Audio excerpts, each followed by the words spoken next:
A las 0:15 hora local, un enjambre de drones ucranianos AN-196 Lyuty avanzaba sobre el norte del mar Caspio. Su rumbo apuntaba al RFS Stupinets, corbeta furtiva lanzamisiles clase Tarantul 4 del proyecto 12418, escoltando dos mercantes. Junto a ella navegaban el Port Olia 4 y el carguero Aster, ambos bajo sospecha de transportar armamento iraní. Hasta ese momento, la operación seguía un curso previsible, casi mecánico, sin señales de que fuera a torcerse. Pero en guerra, la normalidad suele durar exactamente lo necesario para volverse una trampa. A unas 150 millas, 3 cazas rusos Su-35 mantenían una patrulla aérea sobre un patrón ovalado de vigilancia. Era una órbita pensada para reaccionar con rapidez ante amenazas rápidas, no para cazar sombras pegadas al agua. Y precisamente por eso, cuando aparecieron las primeras señales anómalas, empezó una persecución incómoda desde el primer segundo. El radar de vigilancia captó ecos impropios sobre la superficie del mar, y el líder de la patrulla viró con brusquedad. Los Su-35 sabían que disponían de unos 15 minutos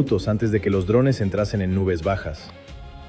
Allí abajo, entre mar de fondo y humedad, la pantalla radar se convertía en un terreno lleno de ruido. Los tres cazas descendieron hasta 25.000 pies, aumentaron potencia y evitaron usar postcombustión para conservar combustible. No era una decisión menor, porque la distancia al enemigo rara vez es la única cuenta que importa. Cuando redujeron la separación a 110 millas, el piloto principal activó el radar N-035 Irbis-E. La comparación más exacta sería encender unos faros largos sobre una carretera completamente oscura y mojada. Sin embargo, lo que esperaba encontrar con claridad seguía escondido en una franja del mar casi ciega. En la pantalla apareció un eco débil durante apenas 2 segundos, luego nada, y después otra señal inestable al sur. El piloto amplió el barrido de 70 a 120 grados, aceptando menos refresco a cambio de mayor cobertura. El problema no estaba en la pericia, sino en la física que imponía sus propias reglas. Un caza veloz genera un Doppler muy claro, pero un dron a 180 millas por hora apenas destaca. Los Lyuty volaban por debajo de 150 pies, y su firma se confundía con el movimiento superficial del agua.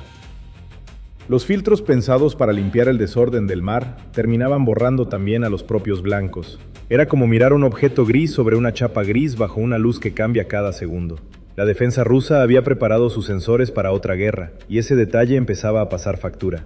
La caja de patrulla aérea donde orbitaban los Su-35 estaba diseñada contra bombarderos, cazas o misiles de crucero. No servía igual de bien contra 36 drones pequeños que se acercaban despacio y desde varios ángulos. Aunque el Irbis-E podía descubrir grandes aparatos a cientos de millas en condiciones favorables, aquí eso importaba poco. A más de 45 millas, estos UAV, rozando las olas, resultaban casi invisibles por curvatura terrestre y clúter marino. Desde 33.000 pies, la ventaja de altura existía, pero no resolvía un blanco tan pequeño y errático. A las 01:19, el sistema electro-óptico OS-35 detectó algo que el radar no lograba fijar. Ya no era una cuestión de rebote de radio, sino de minúsculos puntos cálidos sobre una superficie fría. En ese instante, la caza dejó de depender de la pantalla radar y pasó a sostenerse sobre calor y segundos. Más de una docena de firmas térmicas aparecieron sobre el mar nocturno, débiles pero suficientes para abrir fuego. El líder estrechó el campo visual, mientras los 13 Su-35 se separaban para cubrir corredor central, norte y sur. La distancia había caído a 40 millas y se reducía demasiado deprisa para improvisaciones cómodas. El piloto principal bajó hasta 15.000 pies y ajustó el Irbis-E al modo de seguimiento de blancos pequeños. El sistema combinó datos del radar con la imagen térmica del OS-35 en una carrera contra el tiempo. A las 1:20, con 36 millas de separación, dos trazas parecieron lo bastante firmes para intentar el disparo. Salieron dos misiles aire-aire R-77-1 con menos de 2 segundos entre uno y otro, ya cerca de Mach 4. Era un lanzamiento correcto en procedimiento, pero la noche aún no había mostrado toda su resistencia. Durante la fase inicial, los misiles recibieron correcciones del Irbis-E hasta acercarse a unas 10 millas de los objetivos. Luego activaron sus buscadores y comenzaron a buscar por sí mismos aquellos blancos diminutos sobre el mar. El primero detonó cerca de un Lyuty y le arrancó ala y motor, lanzándolo al Caspio.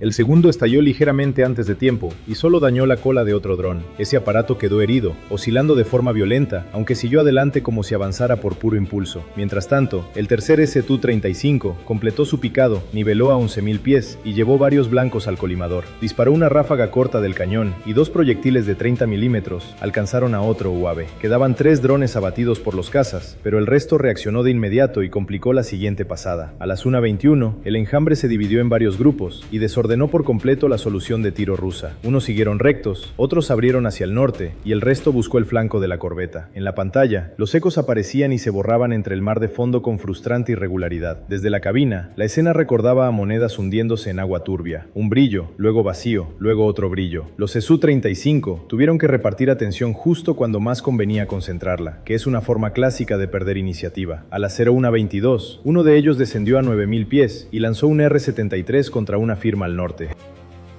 El misil aire-aire aceleró, pero el objetivo oscilaba con las olas y la adquisición infrarroja no aguantó. Más tarde, a las 1:26, la orden de tierra puso fin a la persecución y obligó a los cazas a regresar. Tras casi 6 minutos de combate, 3 Lieut habían sido derribados por los Su-35, pero 33 seguían avanzando. La responsabilidad pasó entonces a un batallón S-400, situado a 43 millas del grupo naval, hacia la costa. El radar 91N6 orientó su búsqueda al norte del Caspio y dejó el barrido amplio para centrarse en un sector. Sobre el papel, podía descubrir cazas a 250 millas, pero aquellos no eran cazas, ni parecían comportarse como tales. Eran drones pequeños, muy bajos, dispersándose en 3 direcciones y ofreciendo una señal comparable a un ave grande. A las 01:28 aparecieron 15 ecos, luego 10, más tarde 20 y después solo 8. El radar de control 92N6 intentó separar trayectorias individuales, pero cada pasada devolvía una imagen distinta e incompleta. A veces, la tecnología más avanzada no falla por falta de potencia, sino porque el objetivo elige muy bien dónde esconderse. Los operadores sabían por los Su-35 que había 33 drones, pero nunca lograron verlos todos a la vez. El comandante debía decidir entre disparar con datos inestables o esperar a una claridad que quizá no llegaría. Cada segundo de duda acercaba a los blancos unos 300 pies más a los barcos protegidos por la defensa. Había misiles 4-8, N6, DM, listos, y el sistema empezó a priorizar por intensidad, rumbo y cercanía al RFS Stupinets. 4 trazas parecieron suficientemente sólidas, una en el corredor central, 2 al sur y otra hacia Port Olia 4. A las 01:29, el 92N6 logró fijarlas con estabilidad mínima, pero la ventana útil de intercepción era inferior a 2 minutos. A las 1:30, con los blancos a unas 41 millas, el comandante autorizó finalmente el lanzamiento. La decisión era brutalmente moderna: gastar millones para intentar parar objetivos mucho más baratos antes de perderlos bajo el horizonte radar. 448 N6 DM salieron en 2 salvas separadas por apenas unos segundos y treparon antes de lanzarse hacia abajo. Las 2 primeras mantuvieron iluminación suficiente y alcanzaron drones situados en posiciones algo menos enmascaradas por el mar. Uno fue destruido por una explosión de proximidad sobre el ala y otro cayó tras perder la sección de cola. Las otras 2 interceptaciones se torcieron cuando varias señales se fundieron en la pantalla y después volvieron a separarse. Un misil siguió coordenadas previstas que ya no correspondían a ningún blanco útil y el otro explotó sin confirmación. El balance quedó en 2 drones abatidos por el S-400 y 2 misiles desperdiciados entre cláter y trazas dudosas. A las 1:32, los 31 UAV supervivientes volaban todavía más bajos, más abiertos y mucho más difíciles de seguir. La defensa de largo alcance acababa de quedarse sin ángulo y toda la presión recaía ya sobre la corbeta RFS Stupinets. A las 1:33, la capa final de defensa dejó de ser teoría y empezó a rugir sobre cubierta. El radar Positive-ME 1,2 del RFS Stupinets recibió la alerta definitiva desde la batería S-400. El grupo más peligroso venía directo hacia la corbeta y el capitán ordenó maniobrar sin esperar un segundo. El Stupinets aceleró, se abrió de la formación y buscó colocarse entre Port Olia 4, Aster y Amenaza. Presentó la proa al enjambre para favorecer el tiro del AK-176MA, una decisión tan lógica como arriesgada. A 12 millas, 8 drones aparecieron de frente, bajos, rápidos en apariencia y muy difíciles de ordenar visualmente. El cañón de 76 milímetros abrió fuego primero, sembrando estallidos sobre el agua como una verja temporal. En combate naval, a veces la diferencia entre contener y fracasar cabe dentro de unos pocos segundos mal medidos. Varias ráfagas estallaron delante de la formación y 2 Lieut fueron abatidos antes de alcanzar la siguiente línea. Los demás se desparramaron enseguida, bordearon ambos costados del buque y atravesaron aquel primer muro fragmentado. Cuando la distancia cayó por debajo de 4 millas, entraron en acción los 2 sistemas AK-630M. Sus ráfagas de 30 milímetros barrieron la superficie del mar y destruyeron otros 3 drones en aproximación. Uno cayó por la proa, otro desde el sur y un tercero por popa, señal de saturación creciente. En total, 5 aparatos habían sido derribados por la artillería naval, pero 26 seguían avanzando todavía. Algunos insistían sobre el Stupinets, mientras otros rodeaban la corbeta buscando el acceso hacia los dos mercantes. La defensa cerrada funcionaba, aunque ya no bastaba por sí sola para ordenar un cielo convertido en metralla. Entonces el capitán activó el PK-10, y los señuelos comenzaron a estallar alrededor del grupo protegido. En los sensores de los drones, las tres naves dejaron de verse nítidas y pasaron a multiplicarse. Los blancos reales quedaron envueltos entre firmas falsas, ecos cruzados y focos térmicos donde antes había geometría simple. A las 01:36, con menos de 8 millas de margen, entró en servicio el sistema TK-25E-5. Sus receptores buscaron emisiones de navegación, control y enlace procedentes del enjambre mientras el Positive-M seguía trazando contactos. Pocos segundos después, el ordenador de combate logró cazar señales de radio con trayectorias y asignar objetivos concretos. Las antenas del sistema giraron hacia sectores muy estrechos y concentraron interferencias sobre cada grupo entrante. La guerra electrónica no siempre ciega. A veces basta con empujar al enemigo a dudar de su propia brújula. El efecto llegó casi de inmediato, y se notó una forma errática de varios drones sobre pantalla. Sus receptores satelitales seguían viendo constelaciones válidas, pero las coordenadas comenzaron a desplazarse de forma físicamente imposible. En un instante, un Liuchi parecía medio kilómetro al este. Al siguiente, retrocedía o ya estaba dentro del grupo naval. Los pilotos automáticos intentaron corregir trayectorias contradictorias, y las superficies de control empezaron a pelearse entre sí. Algunos derivaron demasiado al norte, otros cerraron distancia con sus vecinos, y varios redujeron velocidad para recalcular posición. En el Positive-M E1.2, las trazas se retorcían, se cruzaban y volvían a abrirse como hilos sacudidos. Sin embargo, la perturbación no iba a romper por completo el ataque, porque la electrónica rara vez concede milagros. La mayoría de los sistemas detectó pronto que aquellas coordenadas cambiaban más deprisa de lo que cualquier aeronave podía moverse. En menos de 2 segundos, la mayor parte del enjambre declaró inválidas las señales satelitales y cambió a navegación inercial.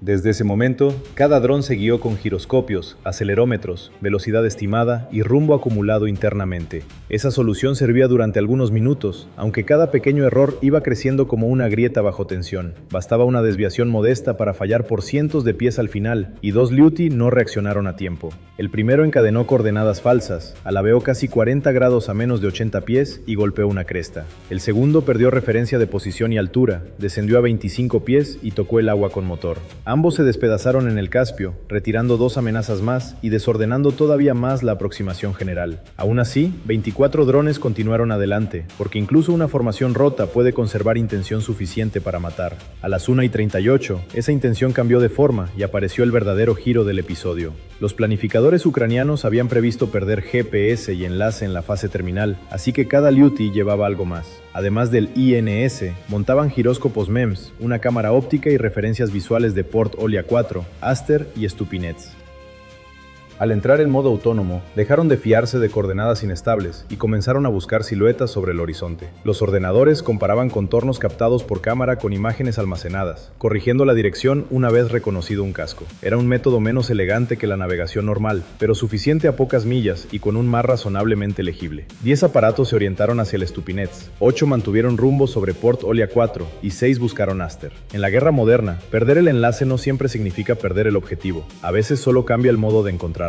El humo de la artillería, las columnas de agua y los señuelos siguieron enturbiando la identificación durante esos minutos finales. Algunos drones confundieron firmas, perdieron el blanco y tuvieron que alternar entre señales falsas y perfiles apenas visibles. Mientras tanto, el AK-176MA continuó trabajando a mayor distancia y los AK-630M defendían la zona más cercana. El PK-10 añadió más ruido alrededor de la formación, pero ya no bastaba con desorientar al enemigo. Las cámaras de los Liuti habían visto los barcos, y eso convertía cada segundo restante en una carrera puramente cinética. Desde ese punto, Rusia necesitaba destruir uno por uno los UAV antes de que fijaran definitivamente su blanco. A las 1:39, los 3 grupos entraron en picado de forma casi simultánea, cerrando la historia sin dejar espacio para más maniobra. El momento STAR llegó ahí. Saturación, tecnología, adaptación y respuesta comprimidas en un único minuto decisivo. 10 drones se lanzaron contra el RFS Stupinets, 8 contra Port Olia 4 y 6 más buscaron al carguero Aster. La corbeta siguió disparando mientras viraba para mantener su casco entre los mercantes y la amenaza entrante. Nubes de señuelos aún flotaban alrededor, obligando a varias cámaras a revisar blancos cada pocos instantes. A menos de 2 millas, una de las primeras aeronaves atravesó una columna de agua, perdió imagen y volvió a fijar. El AK-630M derribó 2 enseguida, pero la dispersión del grupo obligó a repartir fuego con una rapidez agotadora. Poco después, después, un Liuti consiguió impactar en la superestructura superior del Stupinets y dañó antenas, sensores y elementos ligeros.